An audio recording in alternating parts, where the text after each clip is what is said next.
বান্ধবীর সাথে ঝগড়া করে চলে যাচ্ছি থাইল্যান্ডে। তো রিসেন্টলি আমার বান্ধবীর সাথে একটা বিষয় নিয়ে ঝগড়া হয়েছে, দ্যাটস ওয়াই আমার মন ভালো না। সো আমি রিফ্রেশমেন্ট নেওয়ার জন্য এখন থাইল্যান্ডে যাচ্ছি। বেসিক্যালি থাইল্যান্ডে গিয়ে আমার থাই ম্যাসাজ নিতে হবে, দেন আমার মাইন্ডটা রিফ্রেশ হবে, কারণ পড়ালেখার চাপ অ্যান্ড সবকিছু মিলে আমার অনেক বেশি এক্সস্টেড ফিল হচ্ছে। So that's why maybe Thailand একটা পারফেক্ট জায়গা আমার রিফ্রেশমেন্টের জন্য। আর হ্যাঁ, এই ট্রিপটা কিন্তু একটা সোলো ট্রিপ, সো আমি একা যাচ্ছি থাইল্যান্ডে। তো জাস্ট নাও চেরিকে নিয়ে বের হয়ে গেলাম এয়ারপোর্টে যাওয়ার জন্য, অ্যান্ড আমার ফ্লাইট টাইম হচ্ছে রাত 10টা বাজে। আমার ফ্লাইটটা ইন্ডিয়ার মুম্বাই হয়ে দেন থাইল্যান্ডে যাবে। বেসিক্যালি আমার ফ্লাইটটা ঢাকা থেকে ফার্স্টে মুম্বাইতে যাবে, অ্যান্ড মুম্বাইতে 5 আওয়ার্সের ট্রানজিট আছে। দেন সকাল 7টা বাজে মুম্বাই থেকে ব্যাংককে যাবে আমার ফ্লাইটটা, অ্যান্ড ব্যাংকক থেকে ফাইনালি যাবে ফুকেটে। তো বেসিক্যালি আমার ফ্লাইট টাইমটা অনেক লং, অ্যারাউন্ড 15 আওয়ার্সের ফ্লাইট আমার। সো গাইজ, জাস্ট নাও আমি ফ্লাইটে উঠলাম, অ্যান্ড এবার আমি এয়ার ইন্ডিয়া দিয়ে ট্রাভেল করতেছি। 3 ঘন্টা 30 মিনিট লাগবে আমাদের মুম্বাই পৌঁছাতে। অ্যান্ড গাইজ, তোমরা সবাই দোয়া করবা ফ্লাইটটা যেন সেফলি মুম্বাইতে ল্যান্ড করে। এয়ার ইন্ডিয়ার ফ্লাইটে আমাকে ভেজ খাবার দিছিল, but I hate veg, so that's why আমি ওই খাবারটা আর খাই নাই। দ্যাটস ওয়াই এখন আমি কফি মেক করতেছি। অ্যান্ড গাইজ, তোমরা মেবি জানো না আমি অনেক ভালো কফি বানাতে পারি। সো কোনোদিন যদি সুযোগ হয় তাহলে আমি অবশ্যই তোমাদেরকে আমার বানানো কফিটা ট্রাই করাবো। তো গাইজ, কফি খেয়ে আমার এখন সুসু পাইছে, অ্যান্ড আমি সেই সাথে ভাবলাম তোমাদেরকে ওয়াশরুমটাও দেখায় দিই। তো গাইজ, তোমরা দেখতে পাচ্ছ এটা হচ্ছে এয়ার ইন্ডিয়া এয়ারলাইন্সের ওয়াশরুম। খুবই ছোটখাটো একটা ওয়াশরুম, বাট সবকিছুই আছে এখানে। কমোড আছে, বেসিন আছে, অ্যান্ড সেই সাথে আমিও আছি। কমেন্ট করে জানাবো আমাকে কেমন লাগতেছে।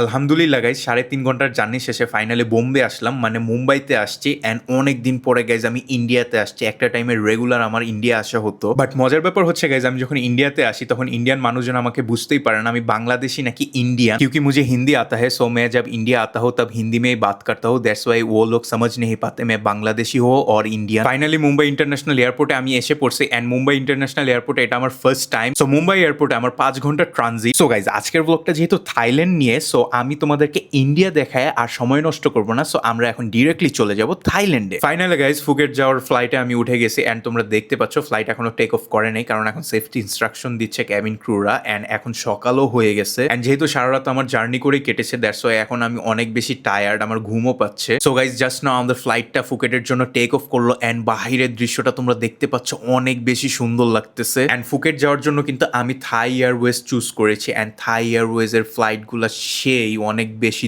জোস। সারা রাত জার্নি করার ক্লান্তি এক নিমিষেই চলে গেল যখন আমি এত সুন্দর সুন্দর দৃশ্যগুলো দেখছিলাম প্লেনের উইন্ডো থেকে। গাইজ, তোমরা যখন ব্যাংকক থেকে ফুকেটে যাবা তখন উইন্ডো সিট নিতে কিন্তু তোমরা ভুলবা না, কারণ তোমরা যদি উইন্ডো সিট না নাও তাহলে এত সুন্দর সুন্দর ভিউগুলো তোমরা এনজয়ই করতে পারবা না। অ্যান্ড সেই সাথে ব্যাংকক থেকে ফুকেট যাওয়ার জন্য কিন্তু তোমরা অবশ্যই থাই এয়ারওয়েজ ইউজ করবা, কারণ এই এয়ারলাইন্সটা অনেক বেশি ভালো। আলহামদুলিল্লাহ গাইজ, সেফলি ফুকেটে পৌঁছালাম, অ্যান্ড বান্ধবীর সাথে ঝগড়া করে যে মনটা খারাপ ছিল, মনটা নিমিশেই ভালো হয়ে গেছে এত সুন্দর ভিউ দেখে। অ্যান্ড দেখা হবে তোমাদের সাথে নেক্সট ব্লগে।